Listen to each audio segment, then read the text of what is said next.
Jangan lupa subscribe YouTube channel Metro TV News dan jangan lupa nyalakan notifikasinya. Pemirsa, kinerja keuangan sejumlah bank buku 4 menunjukkan hasil yang cemerlang pada kuartal kedua tahun ini. Laba bersih BCA tumbuh 24,9%, Bank Mandiri 61,7%, sedangkan laba bersih BRI naik 98,38%. Hingga akhir kuartal 2 2022, BRI secara konsolidasi berhasil meraih laba bersih 24,88 triliun rupiah atau tumbuh 98,38% secara tahunan dengan total aset meningkat 6,37 menjadi 1.652,84 triliun rupiah secara tahunan. Dari sisi pembiayaan, BRI berhasil menyalurkan kredit sebesar 1.104,79 triliun rupiah atau tumbuh 8,75% secara tahunan. Kemampuan BRI menyalurkan kredit mampu diimbangi dengan manajemen resiko yang baik. Rasio NPL BRI secara konsolidasi terkendali di level 3,26%. Sementara laba bersih Bank Mandiri pada kuartal kedua tahun ini mencapai 20,2 triliun rupiah, tumbuh 61,7% secara tahunan. Adapun realisasi pertumbuhan kredit Bank Mandiri per kuartal 2 tahun 2022 menembus 1.138,31 triliun rupiah atau tumbuh 12,22% dan menjadi bank dengan penyaluran kredit terbesar di Indonesia. Kinerja positif juga dibukukan oleh Bank BCA yang mampu meraih laba bersih kuartal 2 2022 sebesar 18 triliun rupiah atau naik 24,9% secara tahunan. Total kredit di kuartal 2 tahun 2022 meningkat 38,2 triliun rupiah dibandingkan kuartal sebelumnya dan menjadi rekor pertumbuhan kredit tertinggi secara kuartalan.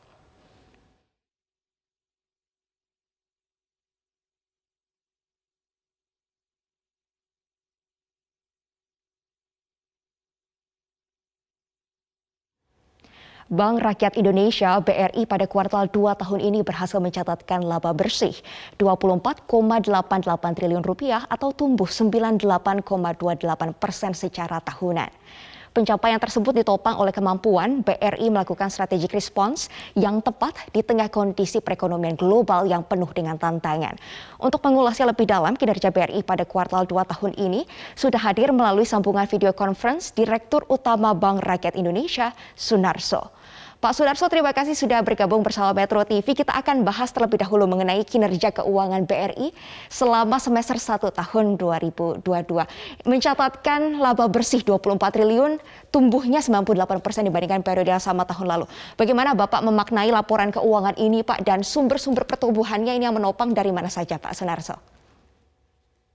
Baik, terima kasih. Jadi perlu saya sampaikan, saya tegaskan sekali lagi bahwa memang benar bahwa dalam 6 bulan pertama di 2022 ini, satu semester, BRI membukukan net profit 24,88 triliun rupiah, itu artinya tumbuh secara year on year 98,4%. Ya. Dan kemudian laba yang 24,88 triliun itu diperoleh dari mana? Gitu. Diperoleh dari kemampuan BRI untuk menumbuhkan aset, terutama aset kredit, ya, di mana aset total itu mencapai 1.652,8 triliun, tumbuh 6,4%, dan isinya mayoritas adalah aset kredit, di mana kita berhasil menyalurkan kredit 1.104,8 triliun rupiah, artinya tumbuh 8,7% secara tahunan. Dan aset kredit itu juga kita kelola, kita manage dengan baik, sehingga NPL kita itu berada di 3,26%, dan 3,26% itu untuk bank yang fokusnya di UMKM, di mana portofolio kreditnya 83% itu ada di UMKM, dengan NPL yang masih bisa dijaga di kepala 3 dalam situasi kondisi yang belum sepenuhnya kondusif, belum sepenuhnya favorable, maka NPL kepala 3, ya, 3,26% itu kita maknai sebagai bahwa itu adalah keberhasilan kita mengelola portofolio kredit kita dengan hati-hati, juga merupakan keberhasilan kita untuk melakukan restrukturisasi kredit, terutama penyelamatan kredit-kredit UMKM. Di sisi liabilities, kita berhasil menghimpun dana masyarakat sebesar 1.136,9 triliun, artinya tumbuh 3,7%. Bahwa pertumbuhan dana masyarakat dibandingkan pertumbuhan kredit masih lebih rendah. Artinya pertumbuhan kreditnya 8,7, sedangkan pertumbuhan dananya baru 3,7%. Itu tidak masalah. Yang paling penting bahwa LDR kita, loan to deposit ratio kita masih berada di level yang aman, bahkan mungkin masih kurang agresif kita menyalurkan kredit, karena LDR kita berada di 89,0%. LDR yang optimal menurut saya sekitar 90 sampai 92, tidak terlalu tinggi tapi tidak terlalu rendah. Kalau masih LDR di bawah 90%, artinya bahwa kita masih harus didorong lagi untuk menyalurkan kredit. Dan kemudian satu hal lagi, ini kita amati dari bertahun-tahun setelah krisis normal dan lain-lain, tandanya kalau mulai pertumbuhan kredit mendahului pertumbuhan dana, itu ekonomi menuju normal. Kenapa demikian? Saya kasih tahu kuncinya. Kalau ekonomi menuju normal, itu artinya orang yang punya tabungan mulai menggunakan tabungannya untuk invest, berani invest. Maka kemudian pertumbuhan dana masyarakat menjadi lebih rendah dibandingkan pertumbuhan kreditnya. Demikian juga nafsu ataupun appetite untuk menarik kredit itu juga mulai naik. Kira-kira itu. Dan dari situlah kemudian kita BRI di balance sheet-nya, asetnya tumbuh di kredit secara baik, dikelola dengan baik, kemudian dipasok oleh liabilities dana masyarakat juga baik, modal saya pikir tidak ada isu, maka kemudian dari situ kita bisa menghasilkan laba yang tumbuh menurut saya sangat signifikan, karena labanya tumbuh 98,4% tadi menjadi 24,88 triliun rupiah hanya selama 6 bulan. Demikian.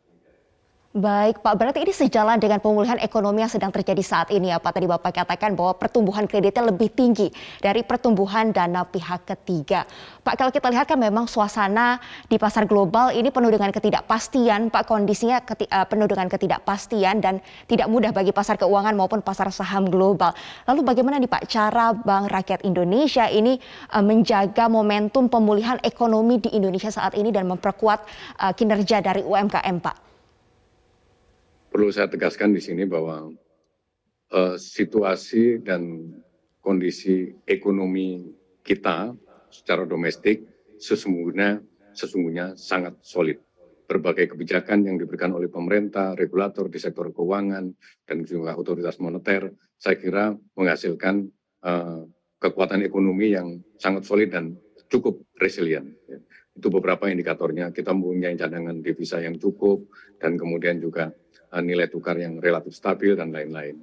Tapi memang harus diakui bahwa tantangan datangnya dari global, di mana di global ada dua tantangan yang paling penting, yaitu global inflation yang meroket tinggi, dan kemudian diresponnya dengan para bank sentral di negara-negara di luar meningkatkan suku bunga, dan itu biasanya akan memacu capital outflow. Dan kemudian yang kedua adalah gangguan supply chain karena ada konflik perang di Rusia dan Ukraine gitu, dan itu juga akan mengancam adanya krisis pangan dan krisis energi. Namun demikian, terus terang saja karena BRI fokus kepada UMKM, rasanya sih bisnis UMKM terutama di mikro itu jauh dari epicentrum gejolak global itu. Tapi kita memang harus tetap hati-hati.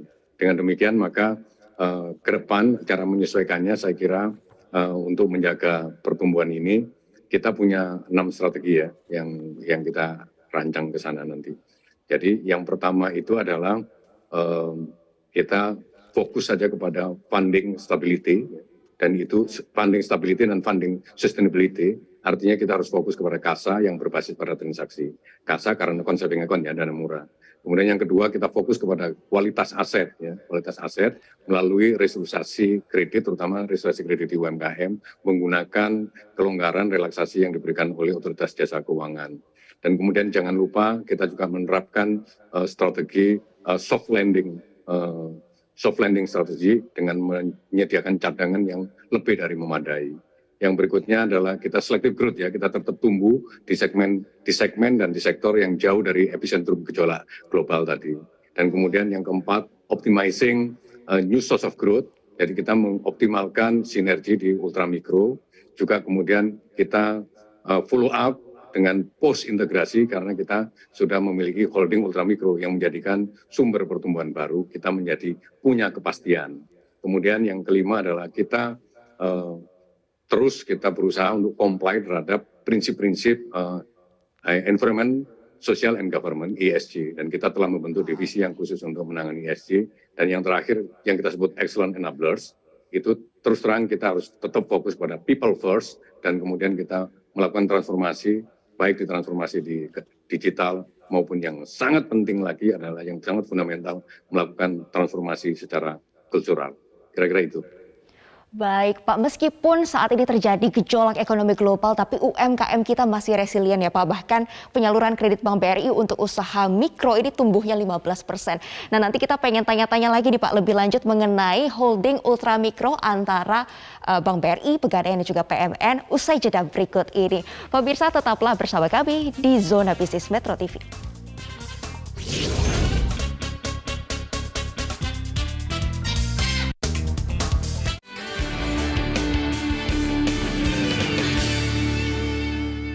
Didukung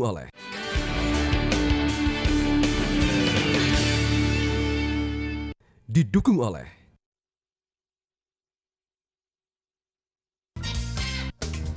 Pemirsa, kita akan lanjutkan perbincangan bersama dengan Direktur Utama Bank Rakyat Indonesia Sudarso mengenai kinerja cemerlang BRI dan bagaimana perannya mendorong ekonomi kerakyatan. Pak Sudarso, kalau kita berbicara mengenai Bank Rakyat Indonesia ini kan dikenal sebagai Bank UMKM pendorong ekonomi kerakyatan.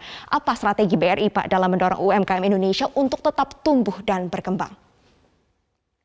Pertama yang harus kita sampaikan adalah bahwa pasti harus ada filosofi yang mendasarinya. Yang pertama adalah bahwa BRI ini bank yang dimiliki oleh negara mayoritasnya, meskipun sudah go public. Jadi tugas negara yang utama adalah menciptakan kesejahteraan bagi masyarakat. Cara terbaik mensejahterakan masyarakat adalah dengan memberi pekerjaan. Dan ternyata statistiknya menunjukkan bahwa 99% usaha di Indonesia adalah dalam masuk skala UMKM, 99%. Kemudian kontribusinya terhadap GDP 68%. Tetapi kontribusinya terhadap penyerapan tenaga kerja itu 97,22%. Jadi 97,22% tenaga kerja Indonesia terserap di segmen UMKM. Oleh karena itu, mensejahterakan rakyat dengan memberikan pekerjaan itu akan tepat kalau difokuskan kepada mendorong pertumbuhan UMKM. Dan disitulah kemudian BRI masuk untuk melakukan refocusing kepada UMKM. Dan kemudian untuk ke sana itu ada tahapan-tahapannya. Yang pertama memang tidak semua usaha yang masuk UMKM itu langsung layak secara komersial. Maka perlu dilakukan pendampingan dan fokusnya memang empower people, empowering people. Dan empowering people ini ada melalui, pasti yang pertama adalah meningkatkan literasi mereka. Literasi sendiri ada 3. Literasi dasar ya. Bagaimana kita mendidik mereka untuk supaya bisa masuk ke dalam sistem keuangan yang formal. Kemudian yang kedua adalah literasi bisnis. Ya, setelah mereka mengerti, paham tentang bagaimana bisnis, bagaimana berusaha secara komersial, maka kita tingkatkan ke literasi bisnis itu sendiri. Dan setelah itu literasi bisnis tidak cukup karena ternyata bisnis secara banyak dijalankan transaksinya secara manual segala macam itu tidak efisien. Maka kemudian kita dorong mereka untuk literasi secara digital. Oleh karena itu BRI dalam rangka mendorong UMKM itu melakukan transformasinya di 2 area. Yang pertama adalah area digital, yang kedua adalah area culture. Di digital dimaksudkan untuk 2 hal. Pertama, mendigitalkan bisnis proses agar memperoleh efisiensi, dan yang kedua adalah mendigitalkan bisnis model dan agar diperoleh value yang baru. Dan itulah yang akan di-share kepada masyarakat terutama di UMKM untuk tumbuh secara sustain dan juga tumbuh secara tersistemkan. Oleh karena itu target pertumbuhan BRI hanya 2 sebenarnya yang disasar. 1, nasabah existing diikuti proses naik kelasnya dan kemudian diikuti juga kebutuhan-kebutuhannya dilayani oleh BRI. Kemudian yang kedua, turun ke bawah, kita bilang go smaller gitu.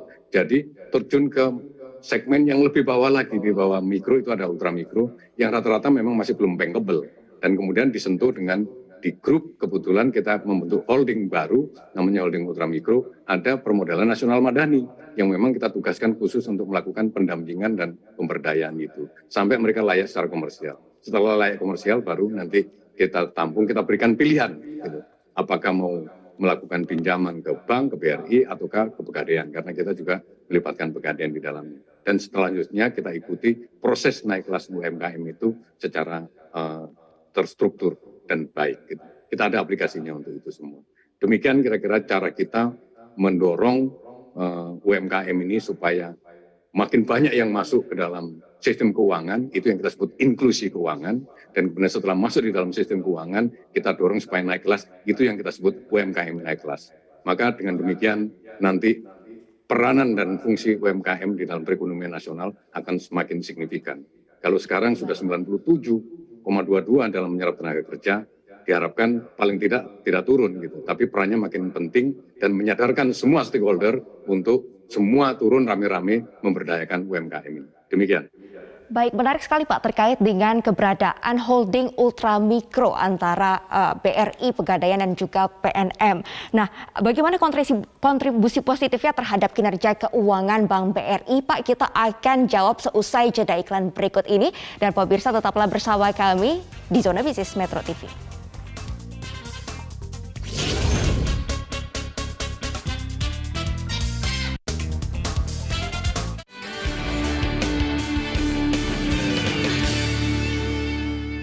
Didukung oleh Ini langkah awal untuk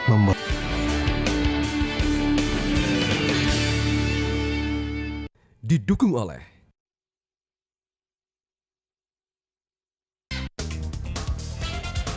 Ya, pemirsa, kita akan melanjutkan perbincangan bersama dengan Direktur Utama Bank Rakyat Indonesia, Sunarso. Pak Sunarso, terkait dengan holding ultramikro, ini bagaimana perkembangannya saat ini dan kontribusi positif apa terhadap kinerja keuangan BRI, Pak?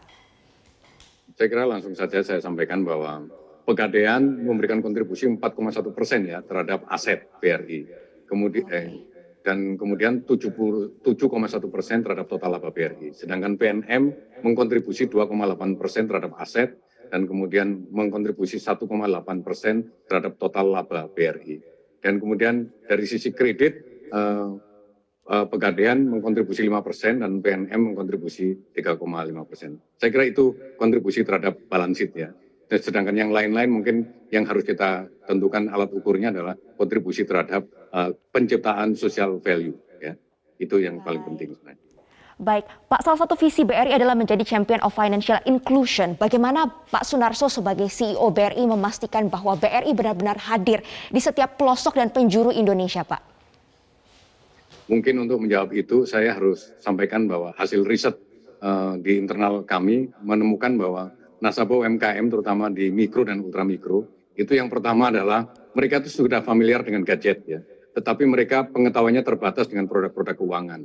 Kemudian cash transaction itu masih menjadi pilihan utama dan mereka lebih senang memilih lembaga keuangan itu yang sifatnya lokal. Dan kenapa demikian? Karena mereka sebenarnya butuh agility, butuh flexibility, karena memang ternyata mereka itu memiliki cash flow rata-rata tidak stabil. Dan kemudian mereka memilih hubungan-hubungan lewat agen daripada lewat institusi keuangan formalnya itu sendiri. Dari situ maka bisa saya simpulkan bahwa untuk bisa menjangkau masyarakat Indonesia yang pada umumnya secara luas tersebar bukan hanya di metropolitan tapi sampai di daerah-daerah tertinggal, terdepan, ya, terbelakang, itu diperlukan hybrid antara digital dan juga manual. Itu yang paling penting. Sehingga bahwa ada kenyataan bahwa masyarakat kita masih belum bisa disentuh secara fully digital dan itu harus kita layani secara manual, bahkan harus kita ketemu face to face dan kemudian perlu pendampingan secara fisik bahkan seperti itu. Dan kemudian ada kenyataan bahwa di berbagai tempat di kota-kota besar anak-anak muda sudah sangat digital savvy. Sehingga demikian maka kita harus siapkan juga digital bank yang fully digital bank. Kesimpulan bahwa kita siapkan digital banking, tetapi jangan meninggalkan yang manual, karena masyarakat masih membutuhkan itu. Kita ikuti saja journey-nya masyarakat, dan kita pastikan bahwa seluruh program kita, baik yang sifatnya manual maupun yang digital, kita kawal dari atas sampai ke bawah, dan kita pastikan bahwa semua inisiatif yang kita rencanakan itu bisa dieksekusi dengan baik. Oleh karena itu BRI tidak segan-segan, tidak malu-malu menurunkan yang namanya digital advisor ataupun penyuluh digital. Yang tugasnya hanya 3 sebenarnya. 1, mengajari masyarakat untuk buka rekening secara online. Yang kedua, mengajari masyarakat transaksi secara online. Dan yang ketiga, mewanti-wanti masyarakat agar menjaga rekeningnya dari kejahatan digital melalui social engineering yang sekarang marak luar biasa. Dan itu pelaku-pelakunya luar biasa, gentayangan di mana-mana, dan ngakali, menipu dan mengakali, merekayasa transaksi dari rekening-rekening orang-orang yang baru kenal memiliki rekening digital. Tugas penyuluh digital 3 itu. 1, mengajari masyarakat membuka rekening secara digital. 2, mengajari masyarakat bertransaksi secara digital. 3, mengajari masyarakat untuk menjaga rekeningnya dari kejahatan digital. Baik, terima kasih Pak Sunarso. Sukses terus dalam mengawal visi Bank Rakyat Indonesia untuk menjadi Champion of Financial Inclusion. Terima kasih telah bergabung bersama kami. Sukses dan sehat selalu. Demikian pemirsa perbincangan kami dengan Direktur Bank Rakyat Indonesia Sunarso. Terima kasih untuk perhatian Anda dan sampai jumpa.